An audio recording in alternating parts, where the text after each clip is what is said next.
मध्य प्रदेश में 27% OBC reservation के मामले को लेकर जबलपुर हाईकोर्ट में आज अहम समाअत होगी। चीफ जस्टिस की बेंच आज होने वाली समाअत में 55 अर्जियों पर समाअत करेगी जो 27% ओबीसी रिजर्वेशन की हिमायत व मुखालफत में दाखिल की गई है। सूबे में 27% ओबीसी रिजर्वेशन को लेकर जबलपुर हाईकोर्ट के जरिए कई मामलों में रोक लगाई गई थी। वहीं दूसरी जानिब सुप्रीम कोर्ट ने सूबाई हुकूमत के SLP MP हाईकोर्ट से जल्द फैसला देने की दरख्वास्त की है। वादा है कि 27% ओबीसी रिजर्वेशन को लेकर जहां जबलपुर हाईकोर्ट पे आज अहम समाअत होगी, वहीं हाईकोर्ट के जरिए मामले में अहम फैसला सुनाया जा सकता है। वहीं दूसरी जानिब ओबीसी रिजर्वेशन को लेकर मध्य प्रदेश कांग्रेस और बीजेपी के दरमियान सियासी घमासान भी जारी है।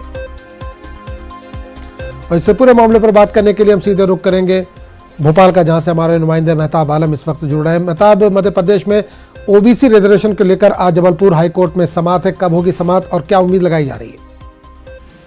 आदम समाअत 11 बजे के बाद शुरू होगी और उम्मीद की जा रही है, क्योंकि ये मामला जो है हाई कोर्ट में चल रहा था और सुप्रीम कोर्ट में हुकूमत पहुंची थी, जिस पर हाई कोर्ट सुप्रीम कोर्ट में समाअत करने की वजह से फिर मामले को हाई कोर्ट डिफर किया गया। लेकिन यहाँ पर सुप्रीम कोर्ट ने जो है जल्द फैसला देने की जो है यहाँ पर जो दरख्वास्त की है, वजह इसकी है कि 2019 में कमलनाथ हुकूमत ने 14% ओबीसी रिजर्वेशन को बढ़ाकर 27% किया था और भारतीय जनता पार्टी उस वक्त मुखालफत कर रही थी। लेकिन बाद में इसी भारतीय जनता पार्टी ने 27% रिजर्वेशन की जो है वकालत की और मामला जो है हाईकोर्ट में पहुंचा और आज 55 दरख्वास्तें जो हाईकोर्ट में पहुंची हैं उन सब पर समाअत चीफ जस्टिस की बेंच में होगी। और इसमें खास बात यह है कि हाईकोर्ट में मामला जेर समाअत है, उसके बावजूद जो है जो आयुष में PG के दाखिले थे उसमें हुकूमत के जरिए 27% रिजर्वेशन को नाफिज कर दिया गया। उस मामले को भी चैलेंज किया गया और आज लोगों की नजर उस पर बनी हुई है कि अदालत फैसला क्या देती है। क्योंकि अगर हम पूरे मध्य प्रदेश की सियासत पर नजर डालें मंजरनामे पर, तो मध्य प्रदेश की जो आबादी है उसमें ओबीसी